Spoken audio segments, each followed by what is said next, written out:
Welkom bij het programma Gewest Friesland, waarin we reportages uitsturen die in Friesland maken binnen in de jaren dat van gewest tot gewest voor NOS, voor NPS, voor NTS aan het werk wie in Nederland. En er wie een heel soort Frieske reportages die het van een grutpak maken waren toch Johan van der Zee. En daar zitten we in Hoes om daar eens over te praten.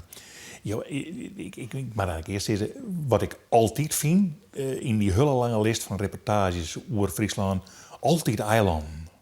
Een soort eiland. Ja, nou, dat is natuurlijk dat is leuk om daarheen te gaan. Echt altijd bijzonder. Ik denk dat ik wel 15, misschien wel meer reportages op Skilge bijvoorbeeld maken. Ik hou van de eilanden. Dus, en gelukkig koest ik als redacteur bij het programma Woldwan was zelf woest. Wij beginnen een prachtige baan, want wij werken van huis uit. En we gaan om te monteren naar Hilversum en om te vergaderen. We vergaderen 1 keer in de 14 dagen. En dan bracht ik onderwerpen in. En er gebeurt het je eiland altijd wel. Ik weet nog dat doet de eerste maanlanding. Nou ja, Armstrong, daar hebben we nog krijgt bij Ojet en Peer Wiekelien. Door de eerste maanlanding weer, doe je de NOS in kleur uitsturen. En dus zei mijn baas, wij moeten ook in kleur. En want we begonnen in zwart-wit natuurlijk. En ik moet een reportage van 30 minuten op Terschelling hebben. En daar moet je nu naartoe. Dus ik ben naar Skilge gegaan.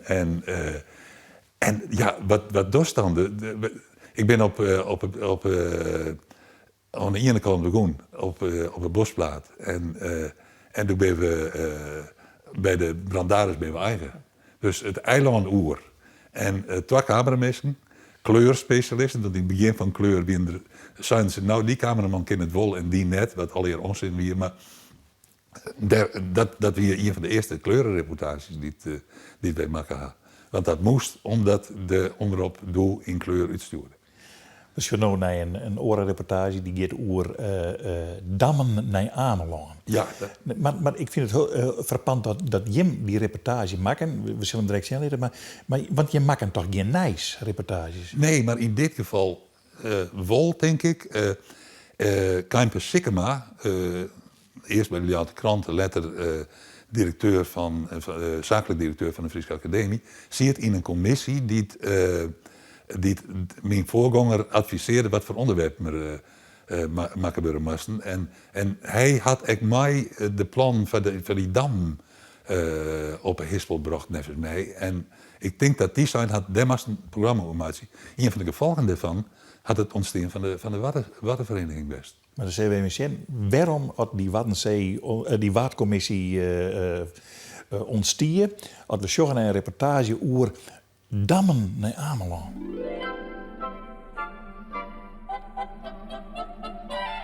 Het plan om Ameland te verbinden met Friesland begint vaste vorm aan te nemen. De Staten van Friesland hebben er gisteren op Ameland over beraadslaagd. Van waar dit plan? We zijn met Pinksterens gaan kijken hoe het eiland de huidige belangstelling van de toeristen verwerkt.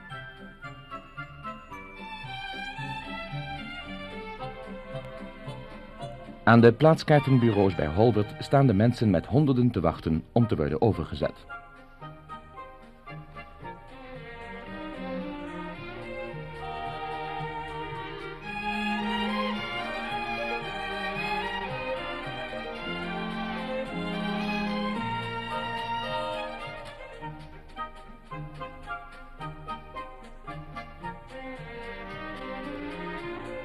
De auto's worden op platte boten geladen om zo naar de overkant vervoerd te worden.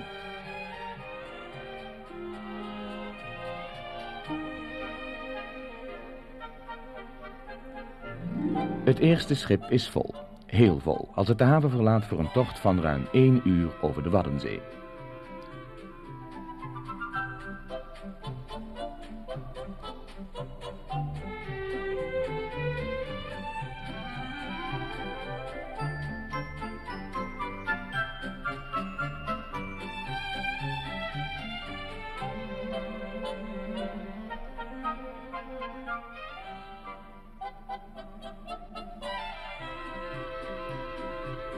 Bij mooi weer is het heerlijk om aan dek te zijn.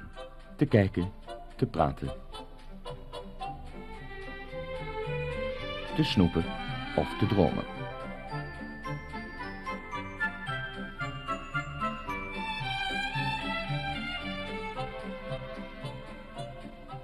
De tocht gaat door de talrijke sleuven en slenken die het Waddengebied doorkruisen.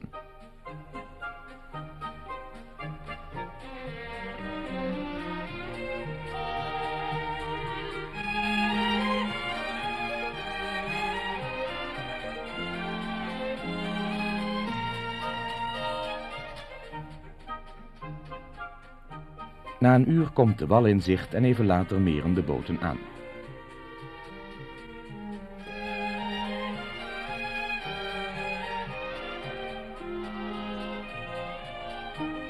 Nu nog zorgen dat ieder zijn eigen bagage krijgt en dan naar het hoofddorp Nes. Drukker en drukker is het de laatste jaren op het eiland geworden. In 1954 boekte men 300.000 overnachtingen. In 1964 waren dat er al 1 miljoen. En de stijging zal blijven aanhouden. Immers, de bevolking van ons land neemt toe. Nu ruim 12 miljoen inwoners, in het jaar 2000 rond de 20 miljoen. Dat kan betekenen weer kortere werktijden, meer vrije tijd dus en 6 miljoen vakantiegangers per jaar meer. Kan Ameland straks al die nieuwe toeristen opvangen en herbergen? Of moeten er achter Ameland en de Vaste Wal nieuwe gebieden gecreëerd worden waar tienduizenden toeristen opgevangen kunnen worden? Over de indijkingen van de Wadden tussen Friesland en Ameland vertelt de directeur van de provinciale planologische dienst van Friesland, inzier Tuinstra. U ziet hier een voorlopig bestemmingsplan voor de indijking van het Friese Wad tussen Ameland en de Vaste Wal van Friesland.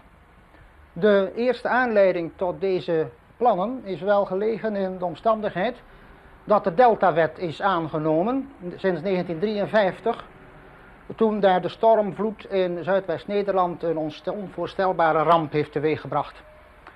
De Deltawet bepaalt nu dat dijken langs de zeeën, de zeeweringen, dat die op een bepaalde hoogte moeten worden gebracht, zo ook de dijk van Friesland.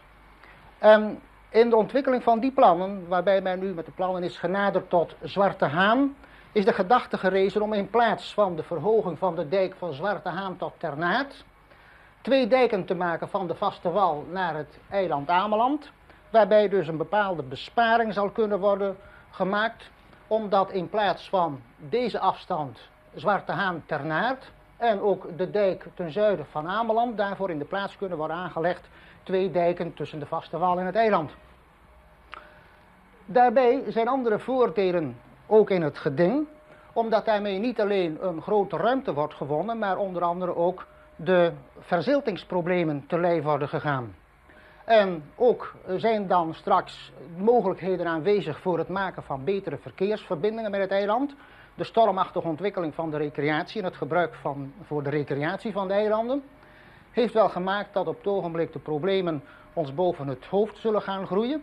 En dat dus de verkeersverbindingen, wanneer die over het vasteland kunnen worden geleid, dat dan betere voorzieningen mogelijk zullen zijn. Er ontstaat een grote ruimte tussen de begrenzingen zoals die hier zijn aangegeven, de Vaste Wal en het eiland en de 2 nieuwe dijken, die zullen worden aangelegd. En het gebied wat zodoende wordt ingesloten is circa 12.000 hectare groot. U ziet hier op de kaart aangegeven een strook agrarische grond, circa 4.000 hectare. Dan is er een gedeelte donker aangegeven wat de bedoeling heeft om te worden aangelegd tot bos, althans die mogelijkheid is daartoe. En verder is daar nog een woeste grond aangegeven, in deze bruine kleur, ook circa 4.000 hectare. En dan resteert daar nog water, dus dat is het overblijfsel van de vroegere zee, de vroegere Waddenzee, ook circa 4.000 hectare. Al met al een zeer gevarieerd gebied, waarmee men dus verschillende zaken kan doen. Zo omstreeks het jaar 2000 zullen wij hier toch ook mogen rekenen op 1 miljoen inwoners. En dan zal de Vaste Wal in betere verbinding moeten worden gebracht met het eiland en tal van voorzieningen daar moeten worden getroffen. Zomerhuiscomplexen, caravan- en kampeerterreinen, parkeerterreinen en dergelijke. En u ziet hier dus ook de wegen die nu vanuit het vasteland over de dijken, of nagenoeg langs de dijken, naar het eiland zullen gaan voeren. Zo zou het kunnen worden. Maar hoe lang duurt het nu voordat de Wadden omgetoverd kunnen zijn tot recreatiegebieden? In vogelvlucht laten we zien hoe snel dit is gebeurd in het Veerse Meer, de Brielse Maas en de Braakman in Zeeuws-Vlaanderen. Hier aan het Veerse Meer ligt een nieuwe dijk waar de zee nieuw strand en duin vormt.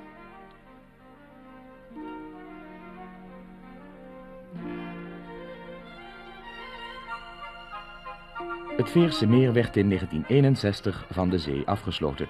Er varen nu rondvaartboten, terwijl een zandplaat, de haringvreter, al aardige begroeiing vertoont. Dit is de haven van Wolvaartsdijk, waar in enkele jaren tijds honderden boten ligplaats konden vinden.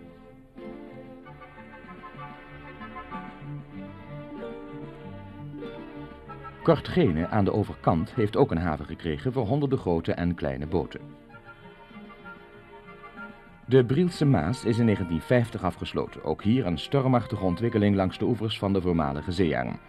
De begroeiing is al verder dan in het Veerse Meer. Op de Braakman, een voormalige zeearm van de Westerschelde, afgesloten in 1952, varen zeilbootjes. De eilandjes vertonen al veel begroeiing.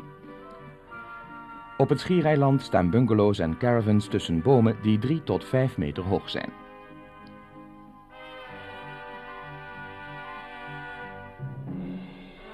Maar nog liggen de wadden tussen Ameland en Friesland ten prooi aan eb en vloed. Buiten de Friese dijken hebben nijvere boeren op vernuftige wijze reeds land gewonnen dat gedeeltelijk nog onder kan lopen. Wat is nu de mening van de polhoeder, de beheerder van de buitendijkse gronden, de heer Roeda, over het Tweedammenplan? We staan hier op de buitendijkse landen. En door de aanneming van de Deltawet bestaat er nu gelegenheid om deze landen om die in te dijken. Dat kan gebeuren met de dijken voorlangs. Maar zo langzamerhand zijn de gedachten gegroeid om dat te ondervangen door het aanleggen van 2 dammen naar Ameland toe. Dan liggen de hele wadden droog. Dan wordt het cultuurland met ontzilting voor het binnenland wat veel beter. En naast het cultuurland is er ook veel recreatieterrein. Maar er zit een strijd of verschil van mening bestaat over de aanleg van de dammen. De technicus die willen de oostelijke dam eerst leggen en de praktische mensen die willen de westelijke dam eerst leggen. De westelijke dam, dat is vooral van het grootste belang, achten wij dat, om de eerst te leggen. Anders wordt door opwaaiing en opstuwen, door de aanleg van de oostelijke dam, komen we hier in een gevaarlijke toestand. Dan kunnen hier rare rampen gebeuren, net precies als in Zeeland wel. Tja, eerst de westelijke dam of eerst de oostelijke dam. We hebben de heer Van der Werf, arrondissementsingenieur Friesland-West van de Rijkswaterstaat, naar zijn mening gevraagd. Ja, alles is mogelijk. We kunnen ons voorstellen dat er eerst een dam aan de westkant van het eiland naar Zwarte Haan gemaakt zou worden. Maar dan krijgen we wel hele nare consequenties. Het is namelijk zo dat het water wat door het Amelandergat en het Friese gat binnenkomt, dat zijn de zeegaten aan weerskanten van het eiland Ameland, elkaar ontmoeten op het Wandtij. Het Wandtij ligt min of meer midden onder het eiland. Wanneer we dus aan de westkant het eiland eerst met de wal verbinden, dan zal het hele gebied ten zuiden van Ameland gevoed moeten worden door het Friese gat aan de oostzijde van het eiland. Het gevolg zal zijn dat dit gat zeer sterk in omvang zal toenemen. Dat de oostpunt van Ameland sterk zal afnemen. Verder zal het zo zijn dat de voordelen die men wel eens verwacht, dat een mindere golfaanval daardoor op de Friese Noordkust plaats zal vinden, dat dat niet het geval zal zijn, vooral niet bij zeer zware stormen. Uiteraard is het nodig bij het aanleggen van een dam, zowel op het Wandtij als van een dam aan de westkant van het eiland, dat eerst de aansluitende zeedijken op de vaste wal en op het eiland voldoende versterkt zullen moeten worden, zij het nog niet direct tot deltahoogte.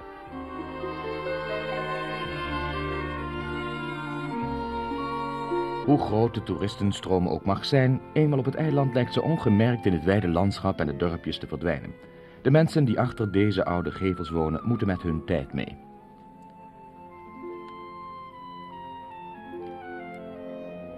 Wat is nu de doorsnee mening van de Amelander over het plan zijn eiland met het vasteland te verbinden? Wij vroegen dit aan de heer J. Klaassen, voorzitter van de WVV Ameland. Het Tweedammenplan, wat op het ogenblik dus in ontwikkeling is, in samenwerking tussen de provinciale waterstaat en de Rijkswaterstaat, is dus wel een verbetering van het eerste plan. Wij zijn hier dan ook ontzettend blij mee. Ik kan u wel zeggen dat 90% tot 95% van de mensen hier voor dit plan zijn. In de eerste plaats krijgen we er een groot stuk recreatie bij. Maar wij willen toch ook graag het karakter van het eiland bewaren. Vooral de rustieke dorpjes die er zijn en de mooie natuurgebieden. Het Oert bijvoorbeeld is een van de mooiste natuurgebieden die we kennen. En daar kunt u dus zomers rustig gaan wandelen, we zouden haast zeggen, zonder iemand tegen te komen. Maar vooral dit tweedammenplan geeft dus aan de andere kant ook voor de watersport, omdat er binnenmeren komen, de grote mogelijkheden om ook die toeristen hierheen te halen die ook van de watersport houden. En bovendien dus zullen de stranden een veel grotere ontwikkeling kunnen krijgen.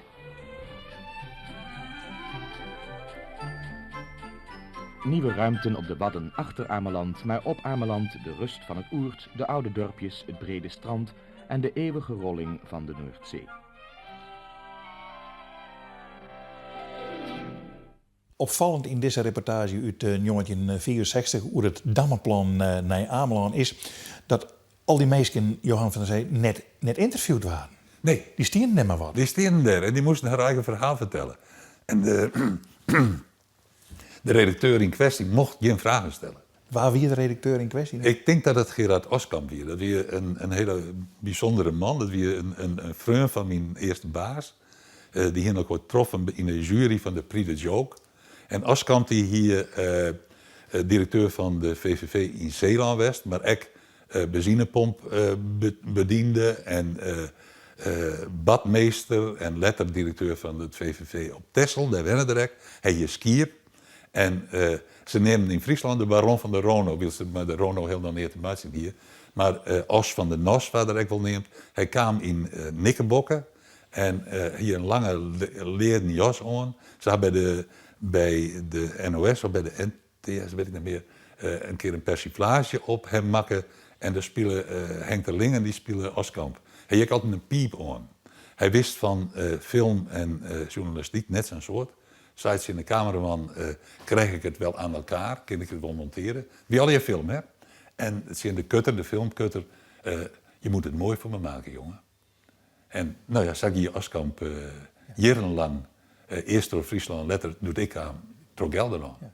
En die zei gewoon, Sassi en Meesken zouden nou zorgen van, lees het maar even uit. En dan mocht het zelf vertellen. Ja. En het waren onverhinder uitzoet. Ja, dus, in het begin. Ja. Later stelde hij ook vragen. En ik vond het wel zo heen weer. Maar de waardvereniging Is in diezelfde periode net door die reportage, denk ik. Ja, maar het is lieke oud wie die altijd als van gewest had geweest. Ja, hij heeft uitgestuurd dat het dammenplan niks wie en dat het... Dat weet ik net. Want ik werk het doen nog net. Ik denk het net. Nee. Laten we het trouwens nog maar eens even teruggaan hoe zo'nzelfde reportage. Want de beelden die daarin gebruikt waren, die waren ook in de volgende reportage gebruikt. Als je het haar over het autogebruik op skier. Onlangs hebben we u meegenomen met de boot naar Ameland. Een prachtig eiland met kilometerslange stranden. Maar op de toevoerwegen naar dit eiland ziet u auto's. Zoals u auto's overal in den landen ziet. Steeds meer auto's.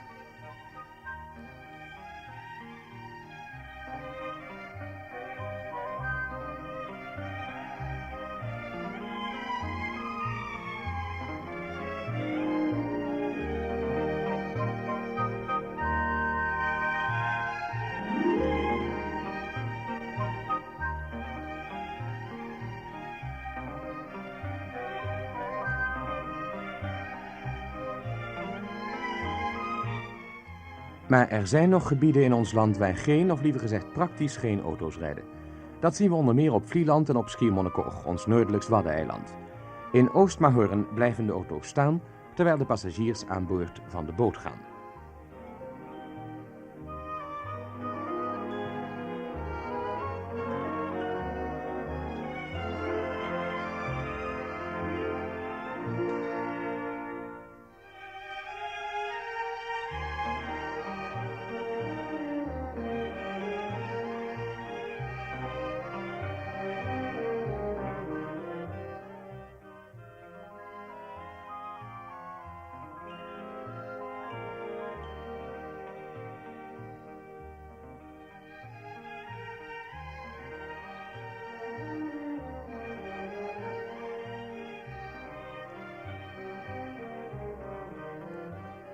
Bij elke afvaart moet er afscheid genomen worden, maar dit afscheid betekent het begin van een mooie reis over de brede Waddenzee.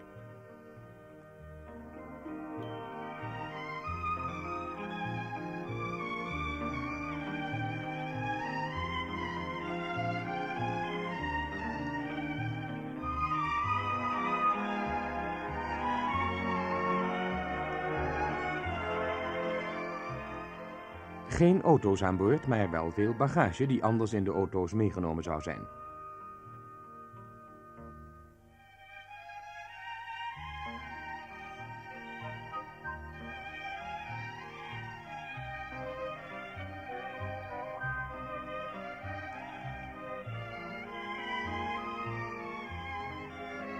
Op het eiland valt de rust en de andere wereld meteen op.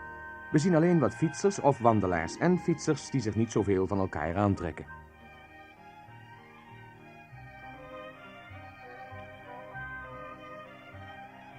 Dit is alles wat er aan snelverkeer is.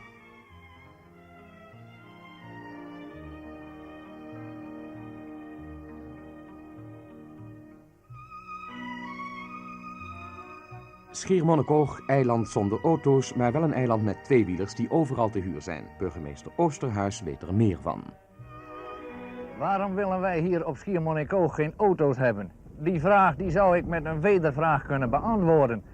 Wat zal er van het prachtige en vooral rustige eiland Schiermonnikoog terechtkomen wanneer alle toeristen hun auto's meenamen? De duizenden toeristen die hier in het zomerseizoen komen om van de heerlijke rust te genieten, zouden dan niet meer ongedwongen over de straten hier op Schiermonnikoog kunnen lopen. Thans kunnen ze praktisch onbekommerd om het verkeer over de straten gaan. Het is een gelukkige omstandigheid dat de minister van Verkeer en Waterstaat op grond van de Wegenverkeerswet en het Wegenverkeersreglement de toegang tot het eiland gesloten heeft verklaard voor alle gemotoriseerde verkeer. Behalve dat de burgemeester van Schiermonnikoog in bijzondere omstandigheden vergunning kan geven. Eindeloos zijn de zandvlakten op dit eiland. Het enige wat we aantreffen zijn de sporen van paarden die afkomstig zijn uit de manege die in het dorp gevestigd is. De manegehouder, de heer Piet Bakker, vertelde ons het volgende. Ik ben hier in april gekomen, ik heb 6 paarden. En we maken tochten van 1 uur over het strand, door de duinen, over de kwelders. Het is een speciaal attractie dus voor de toeristen. Maar ik hoop wel dat er in het vervolg dat er nog een paar meer paarden bij kunnen komen, ruiterpaarden. Door de uitgestrekte prairievlakten, zoals we de duingebieden van dit eiland zouden kunnen noemen, trekken de ruiters heuvel op en heuvel af. Maar het meest trekt toch een galop over het brede witte strand van Schiermonnikoog, waar de auto een bezienswaardigheid is gebleven.